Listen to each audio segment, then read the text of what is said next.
شروع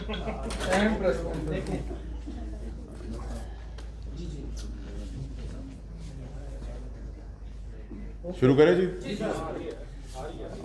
ایک تو آپ سب کا بہت شکریہ کہ آپ لوگوں نے تکلیف دی اس ٹائم کے اوپر، لیکن پرابلم ساری یہ ہے کہ اب یہ ارشد شریف کا جانا اس ملک سے، اس دنیا سے، اب یہ غیرت کی بات ہے. کوئی کھڑا ہو یا نہ ہو، کوئی ڈرے یا مرے، میں ضرور کھڑا ہوں گا.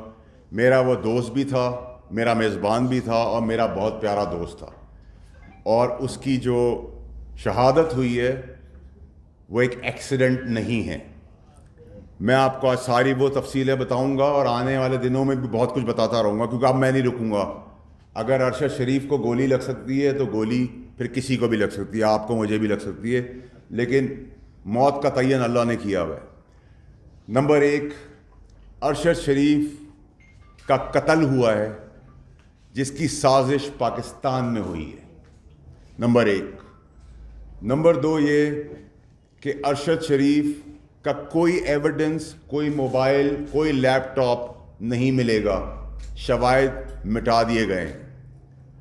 نمبر تین یہ کہ اس کی تحقیقات کہاں تک پہنچتی ہے، خاص طور پہ ہمارے پاکستان کے سسٹم کے اندر انصاف میں، تو ہمیں پتہ ہی ہے، اور بیرون ملک جس جگہ پہ حادثہ ہوا ہے کینیا میں، وہاں کے حالات پاکستان یا پاکستان سے بدتر ہی ہیں.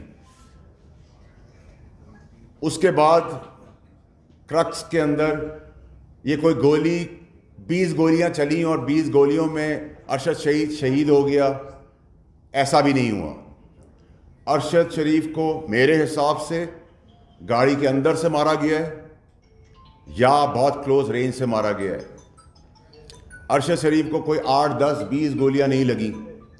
ارشد شریف کو میرے حساب سے 2 گولیاں لگی ہیں، جو سینے پہ اور سر پہ ہے، اور سینے پہ اور سر پہ لانگ رینج شوٹنگ سے نہیں لگ سکتی، اگر لگتی تو 10-20 لگتی. نمبر ایک. اس کے بعد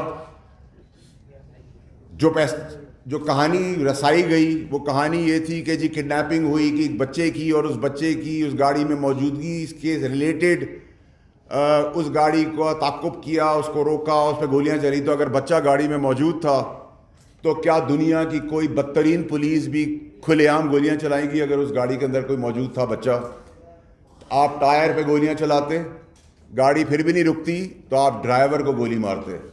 لیکن اس گاڑی کے اندر صرف کولڈ پلانڈ بروٹل مرڈر، قتل صرف ارشد شریف کا ہوا ہے، کسی اور کا نہیں ہوا. جو خرم نامی شخص اور وقار نامی شخص آ رہے ہیں، یہ میرا اور آپ کا بس کا کام نہیں ہے، نہ پاکستان میں کسی اور سیاسی شخصیت کا کام ہو کہ وہ کینیا کے شہر میں اس سے 2 گھنٹے دور ایک فارم ہاؤس ارینج کرے، اس فارم ہاؤس میں اس کو چھپائے، اور فارم ہاؤس میں چھپانے کے بعد دنیا میں کسی کو پتہ نہ ہو، اور یہ حادثہ پیش آئے. اب میں اس کی تفصیلات میں آ جاتا ہوں کہ ارشد شریف کے ساتھ ہوا کیا ہے. وہ ایک ایماندار، بہادر، نڈر، زبردست انسان تھا، شہید ہے تو آج بھی ہمارے اندر ہے. اور اگر ہم میں کوئی غیرت ہے تو ہمیں اس کے بچے اور فیملی کے ساتھ اسی طرح کھڑا ہونا پڑے گا جیسے آپ اور میں اپنے گھر کے بچوں کے ساتھ کھڑے ہوتے ہیں. اس کی قیمت کیا دینی ہے وہ بھاڑ میں گئی. لیکن میں آپ کو یہ بتانا چاہتا ہوں کہ میرا ضمیر وہ تکلیف اور وہ جو ویڈیوز اور آپٹکس جو میں دیکھ رہا ہوں اور جو معلومات مجھے ہے، میں نہیں برداشت کر سکتا. اور میں یہ نہیں کہوں گا کہ میں نے ویڈیو بنا کے نام دے دیے ان لوگوں کے. میں نے ویڈیو بھی بنائی ہے، نام بھی دے دیے ہیں، انٹرنیشنلی بھی دے دیے ہیں، لوکلی بھی دے دیے ہیں. اور مجھے کچھ ہوا اور میں مارا گیا تو اللہ نے مجھے طاقت دی ہے دولت کی. میں ملینز آف ڈالرز خرچ کر چکا ہوں. اگر مجھے کچھ ہوا اور میں مر گیا تو وہ شخصیات جو اس سازش کا حصہ ہیں وہ بھی 3 گھنٹے کے اندر اسی طرح مارے جائیں گے. وہ کتنے بھی بڑے طاقتور لوگ ہوں، ان کو بڑا کلیئر میسج ہے میرا. مجھے گولی لگی اور میں مرا تو 3 سے 5 گھنٹے کے اندر تمہیں بھی گولی لگے گی اور تم بھی مرو گے. اب میں آپ کو بتاتا ہوں کہ یہ کہانی اور یہ سازش شروع کہاں سے ہوئی ہے. یہ ایک سازش اور ٹولہ بنایا گیا. ارشد شریف نہ بھاگنے والا آدمی ہے نہ ملک چھوڑنے والا آدمی تھا. ارشد شریف کے اوپر جو ایف آئی آریں کٹی وہ کٹی 15 کٹی یا 16 کٹی, لیکن ارشد شریف نہ اس ملک چھوڑنے کو تیار تھا نہ ملک چھوڑ رہا تھا. وہ بھی وجہ بتاؤں گا کہ میں کیوں یہ سب باتیں کر رہا ہوں. ارشد شریف کو سازشیوں نے ڈرایا, بتایا, مجبور کیا, اور وہ شخصیت ہیں جن کو بلیو کرنا بنتا ہے, اور اس کو یہاں سے نکال دیا گیا. جب نکال دیا گیا تو وہ دبئی پہنچا. جب وہ دبئی پہنچا تو کہا گیا کہ کسی اسٹیبلشمنٹ نے یا کسی نامعلوم ادارے نے دبئی سے نکلوانے کے لیے اس کے اوپر پریشر ڈالا اور دبئی حکومت نے اس کو نکال دیا. یہ بھی بالکل بے بنیاد اور جھوٹی بات ہے. میں اس کے شواہد بھی آپ کو دوں گا. جتنے دن کا ویزا تھا اتنے دن وہ دبئی میں رہا. جب ویزا نہیں ختم ہو گیا تو اس کو وہ دبئی چھوڑنا پڑا. لنڈن کی ڈائیورژن بتائی گئی کہ وہ لنڈن چلے گئے ہیں, وہ لنڈن بھی نہیں گئے تھے. پھر اس شخص نے جس پہ وہ بھروسہ کر رہا تھا, جو یہ منصوبہ بندی کر رہا تھا, جو یہ سازش کر رہا تھا, جس سازش کے حصے کے اندر پورا پاکستان پھنسا ہوا ہے آج, جس کو کہہ کہہ کے تھک گیا ہوں, میں مر گیا ہوں, آستینوں کے سانپوں کے بارے میں بتا چکا ہوں, اپنے چیئرمین ایکس وزیر اعظم عمران خان صاحب کو بتا چکا ہوں کہ یہ جو سازش رچائی جا رہی ہے, اس سازش کے تانے بانے اور سازش کی جو بینیفٹس ہیں وہ اور مقاصد کچھ اور ہیں. سب کو الٹی پٹتی پہ چڑھا دیا گیا ہے. اور عمران خان صاحب جو مارچ پرامن کرنے جا رہے ہیں, یہ ہمارا جمہوری حق ہے اور رائٹ ہے, لیکن میں بہت کلیئرلی آپ کو بتا رہا ہوں کہ مجھے اس مارچ کے اندر خون ہی خون, موت ہی موت اور جنازے ہی جنازے نظر آ رہے ہیں, اور وہ جنازے دیے جائیں گے. اور میں اپنے معصوم پاکستانیوں کو کسی کچھ چند لوگوں کی سازش کے تحت نہیں مرنے دوں گا. اپنی آخری وقت تک کوشش کروں گا کہ یہ لاشوں کا اور خون کا کھیل اس ملک میں بند ہو. ارشد شریف اپنے مقصد, اپنے بیانیے, اپنی سوچ پہ بالکل ایمانداری سے کھڑا تھا. نہ اس کو موت کا ڈر تھا, نہ وہ بھاگنے والا تھا, نہ اس کو کوئی پیسہ خرید سکتا تھا. لیکن جو اس کو مقاصد بتائے گئے, اس مقاصد کے پیچھے ہی سازش تھی. اور میں آئندہ آنے والے دنوں میں, ہفتوں میں نہیں, وہ سب پردے چاک کر دوں گا. مجھے فکر نہیں ہے. میں اپنے گھر والوں کو, اپنے بیوی بچے اور اپنے ماں باپ کو بتا کے آیا ہوں کہ اگر مجھے کچھ ہو گیا تو تحفے میں ان کی لاشیں بھی ملیں گی. یہ میرا وعدہ ہے, یہ میں حلف پہ آپ کو کہہ رہا ہوں, اور میں آپ کو کر کے بتاؤں گا میں رہوں یا نہ رہوں. ارشد شریف کو دبئی سے کوئی عام آدمی کینیا نہیں بھجوا سکتا تھا. کینیا کیوں چوز کیا گیا؟ کینیا میں اس کو کس نے چھپایا؟ کینیا کے اندر کس سے وہ رابطوں میں رہا؟ کینیا میں وہ کیا کرتا رہا؟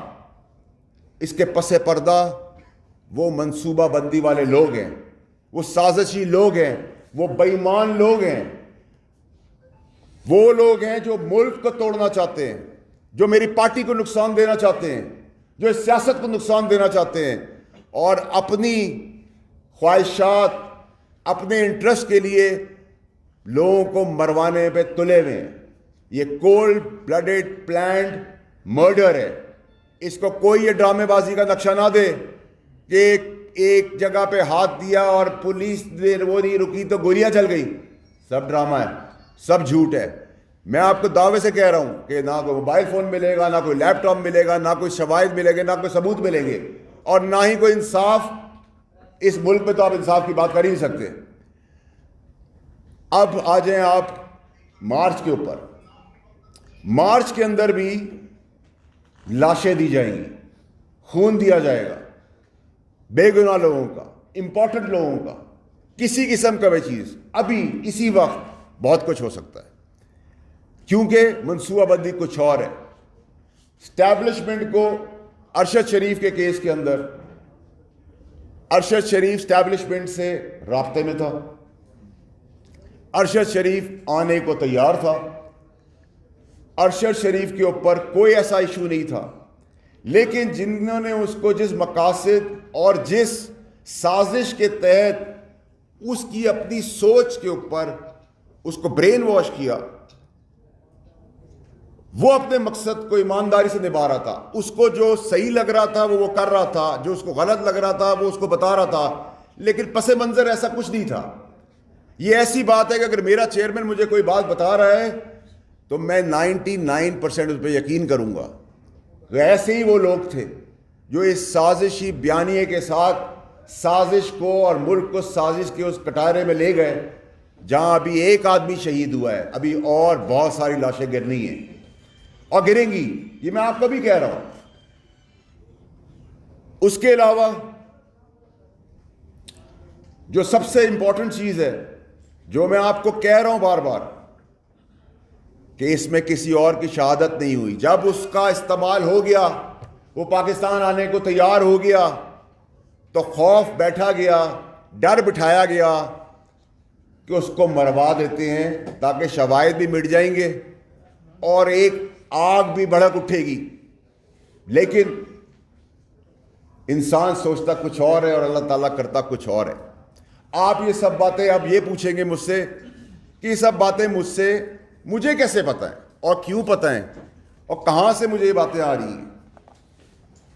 جب ارشد شریف اس ملک سے گیا ہے، اس دن سے لے کر آخری دنوں تک میں ارشد شریف کے ساتھ رابطے میں تھا اور میرا فون اویلیبل ہے دنیا کی کسی جگہ پہ بھی فورینزک کے لیے کہ میں سچ بول رہا ہوں یا جھوٹ بول رہا ہوں۔